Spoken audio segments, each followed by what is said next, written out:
পৌঁছায়া দিবে। খেলবা কার লগে খেলবা? কথা বলছেন না? মানুষে বলে খেলা হবে, মুসলমানদের টার্গেট করে কয় খেলা হবে। আরে আমরা তো খেলবো না।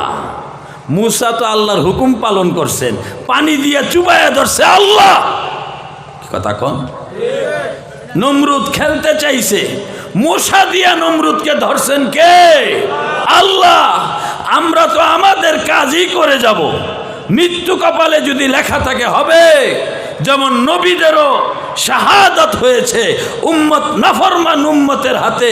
হযরতে জাকারিয়া আলাইহিস সালাতু ওয়াস সালাম শহীদ, হযরতে ইয়াহইয়া আলাইহিস সালাতু ওয়াস সালাম শহীদ, নাফরমান উম্মতের হাতে শহীদ।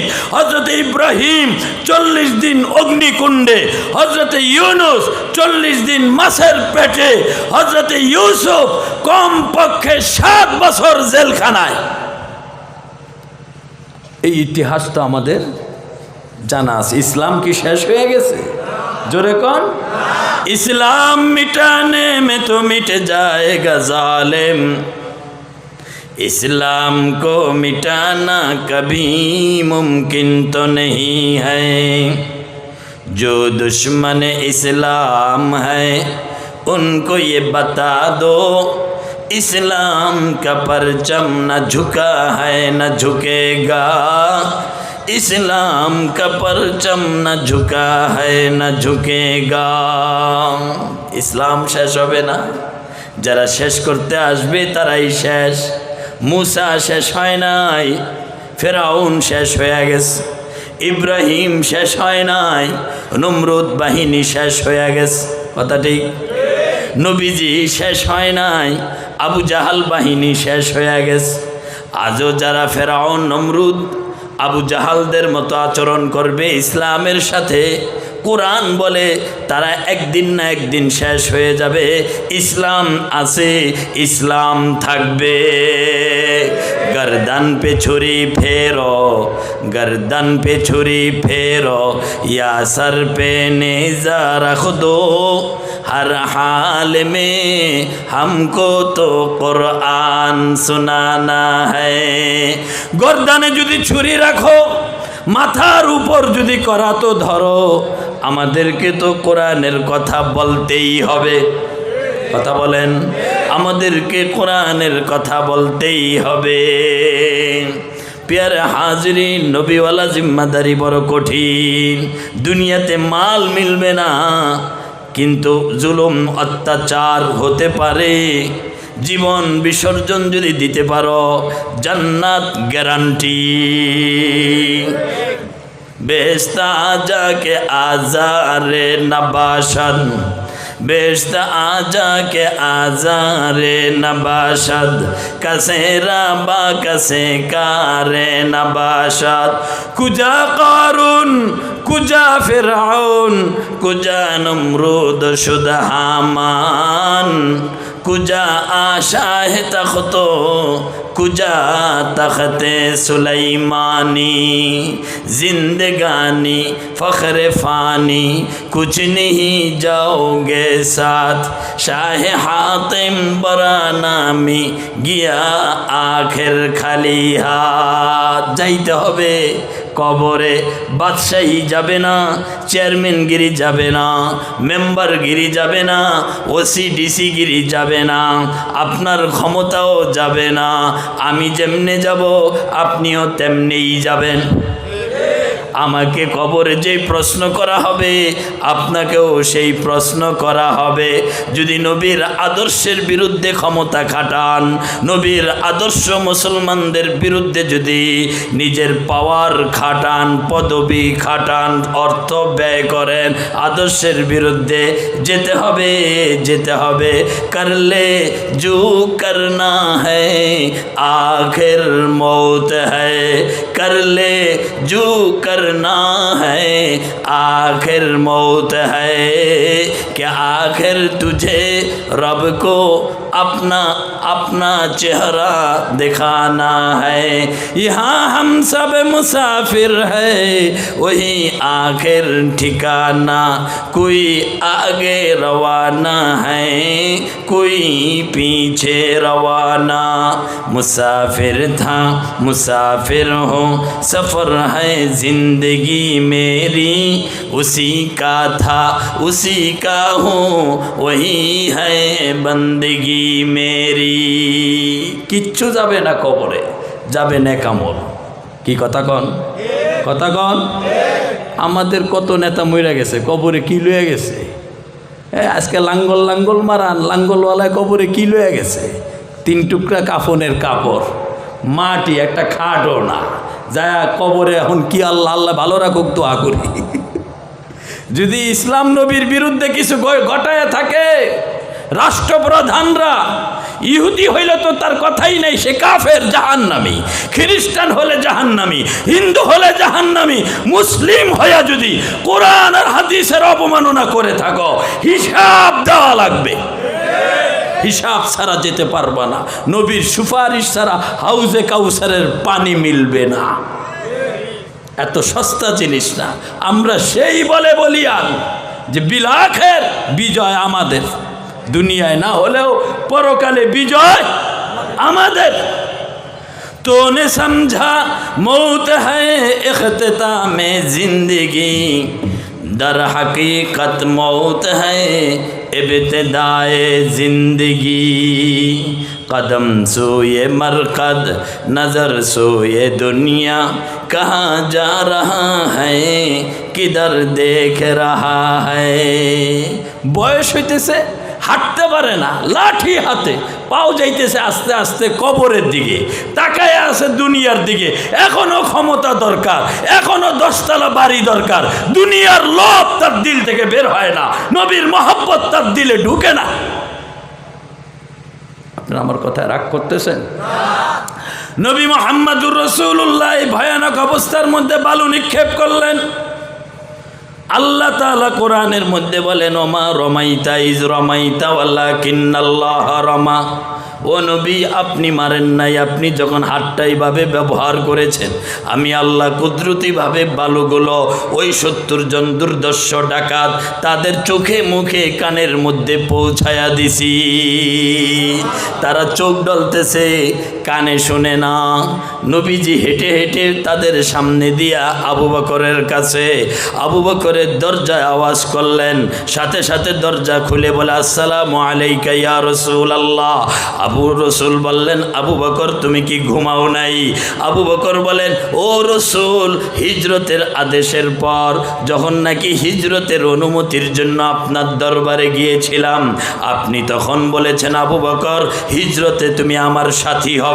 আল্লাহু আকবার। কেমন বিশ্বস্ত, আশ্বস্ত, বিপদের সময় তুমি আমার সাথী হবে।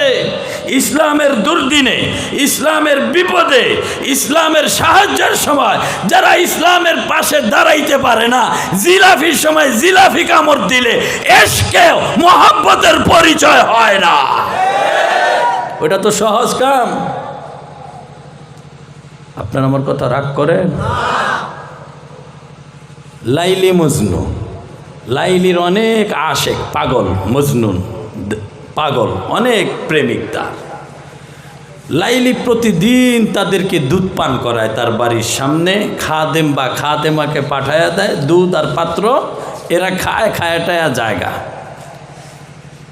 একদিন লাইলির ইচ্ছা হয়েছে, সত্যিকারের প্রেমিকটাকে এটারে খুঁজা বাইর করি। কথা বলছেন না? যায়া বললেন খাদেম বা খাদেমাকে, আজকে গিয়ে বলো দুধ নাই। লাইলি ম্যাডাম অসুস্থ, খুবই গুরুতর অসুস্থ, যদি বাঁচাইতে হয় তাহলে রক্ত দিতে হবে। আপনারা কে আছেন ওনাকে 1 ব্যাগ রক্ত দিবেন, রক্ত দিয়া যান, তাহলে উনি বাঁচবে। এই ঘোষণা শোনার সাথে সে দুধ তো নাই, উল্টা চাওয়া হইল কি? রক্ত। এখন একজন একজন কইরা কাশ দিয়া, কেউ পেশাবের ভান ধইরা, কেউ ব্যস্ততার ভান ধইরা এক এক কইরা কাইটা গেল। এখন খাদেম ডাক দেয়, কি ব্যাপার, রক্ত দিবেন না? তখন একজনে উত্তর দেয়, হাম তো দুধ পিনে ওয়ালে মজনুন হায়, খুন দেনে ওয়ালে মজনুন নেই। আজকে বাংলাদেশ, গোটা দেশ উরুসের নামে, বিভিন্ন সংস্থার নামে বড় বড় ড্যাগ আর গেট আর সামিয়ানা তৈরি হয়, লক্ষ লক্ষ মানুষের সমাগম হয় জিলাপি খাওয়ার জন্য, মিষ্টি খাওয়ার জন্য, খিচুড়ি খাওয়ার জন্য, ইসলামের জন্য রক্ত দেওয়ার মুজাহিদ তৈরি হয় না।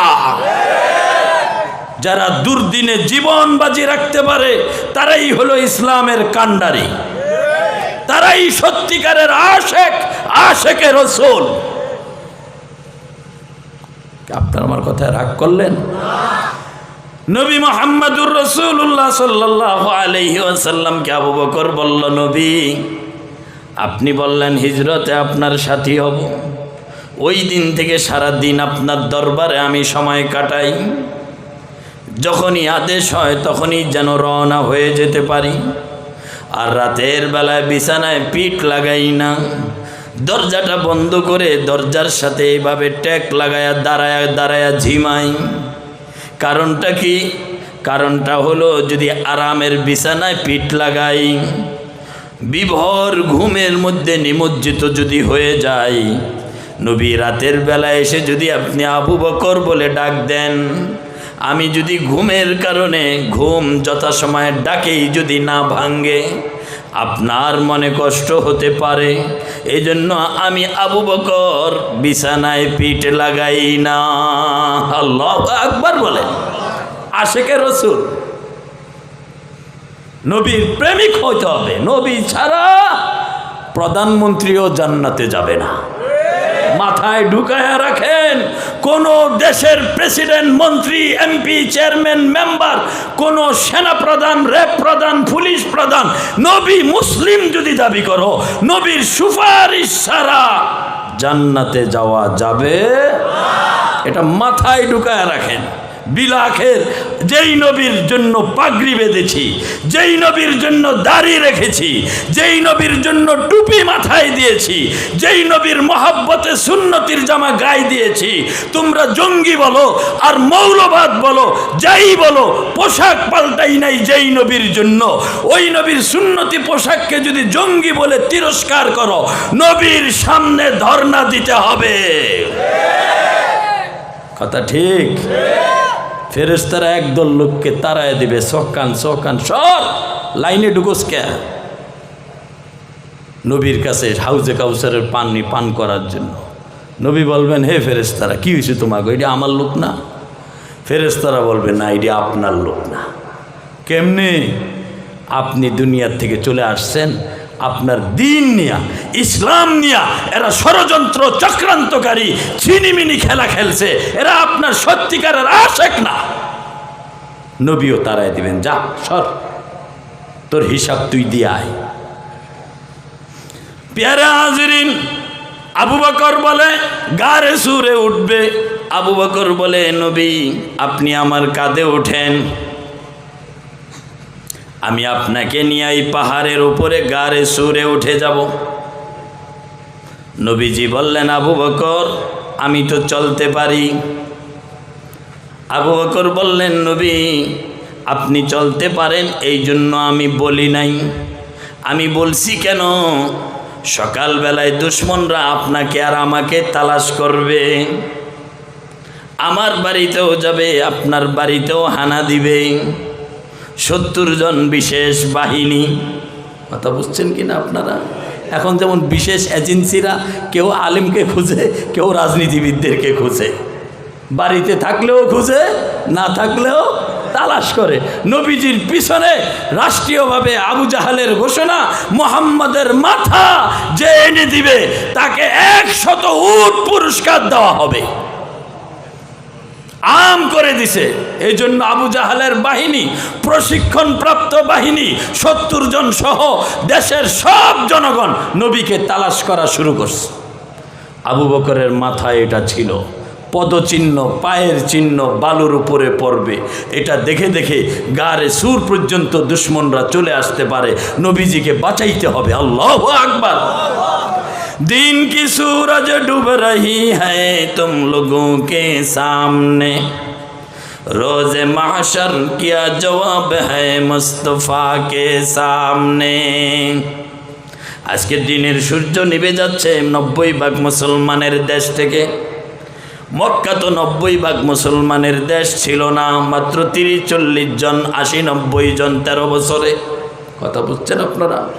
80-90 জন মুসলমান মক্কায়, আর এখন কোটি কোটি মুসলমান বাংলার জমিনে।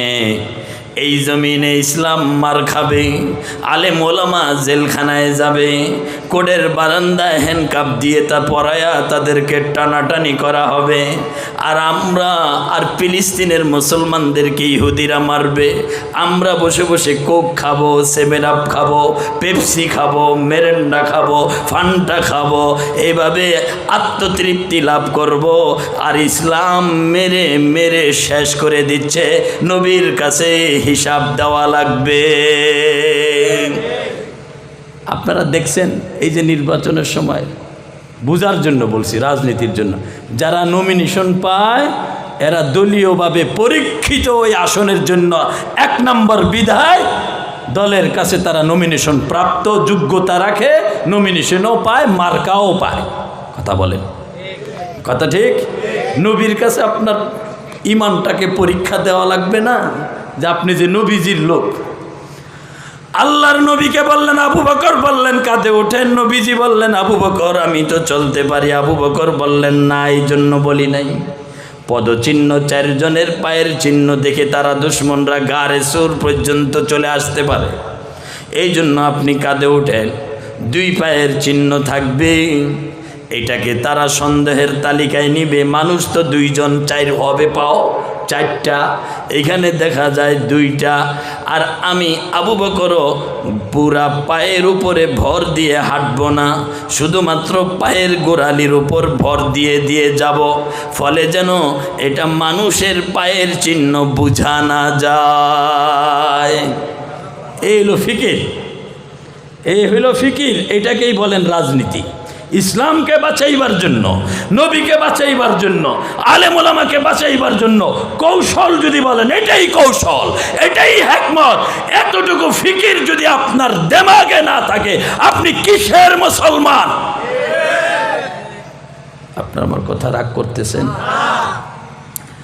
আবু বকর একবার রসুলের ডান দিকে, আবার বাম দিকে, আবার সামনে, আবার পিছনে যাইতেছে।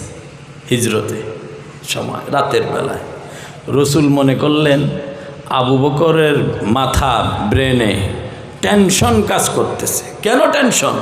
স্ত্রী ছাড়লেন, ছেলে মেয়ে ছাড়লেন, সব কিছু, ব্যবসা বাণিজ্য সব ছাড়লেন, জায়গা জমিন ঘর বাড়ির মায়া সব ছাড়লেন। ছাইরা এমন এক দেশে, মদিনার দিকে আবু বকর যাচ্ছে, আমি মোহাম্মদও যাচ্ছি। সেই দেশে গেলে আমাদের যে কি অবস্থা হবে তাও আমাদের জানা নাই। কথা ঠিক? এমন এক দেশে যাচ্ছি, মদিনায়, যেটা ইহুদিদের, আর এটা হলো মূর্তি পূজক, দেবদেবী দিয়া মসজিদ সাজাইছে। আবু বকর বোধহয় টেনশনে একবার ডানে, আবার বামে, আবার সামনে, আবার পিছনে।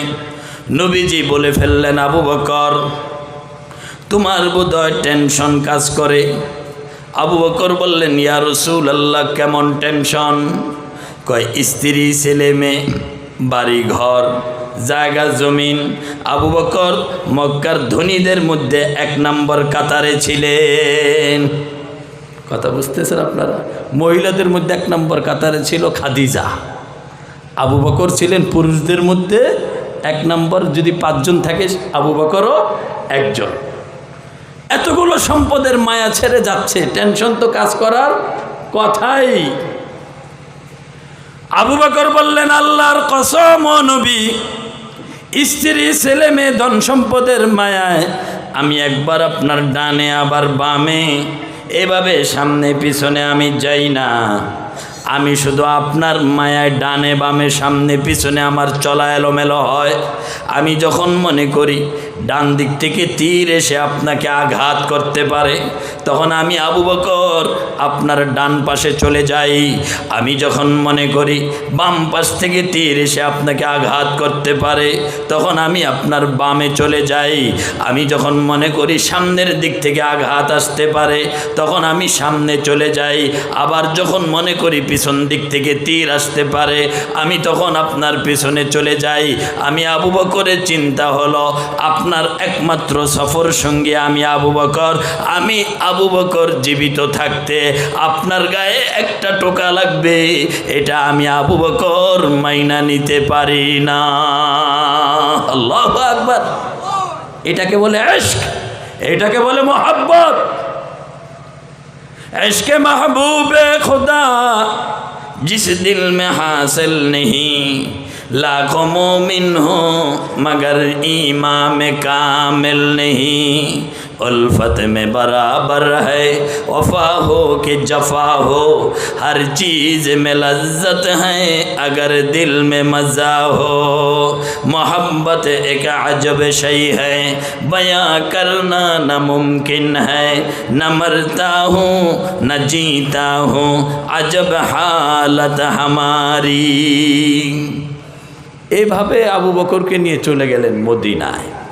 মদিনার ওই কথা মনে আছে তো, আব্দুল্লাহ বিন উবাই বিন সুলুল, না ভুলে গেছেন গা? মনে আছে? প্রেসিডেন্ট হইতো, রেজুলেশন পাস, দিন তারিখ নির্দিষ্ট, তার বাদশাহী শাহী মুকুট টুপি তৈরি হয়ে গেছে। এই দিন তারিখ আসার আগেই নবীজি মদিনায় গিয়ে হাজির। আল্লাহু আকবার। মদিনার মানুষ নবীকে গ্রহণ করলেন, দলে দলে মানুষ নবীকে দেখতে আসলেন, নবীর কথা শুনে মুগ্ধ হয়ে ইসলাম গ্রহণ করলেন।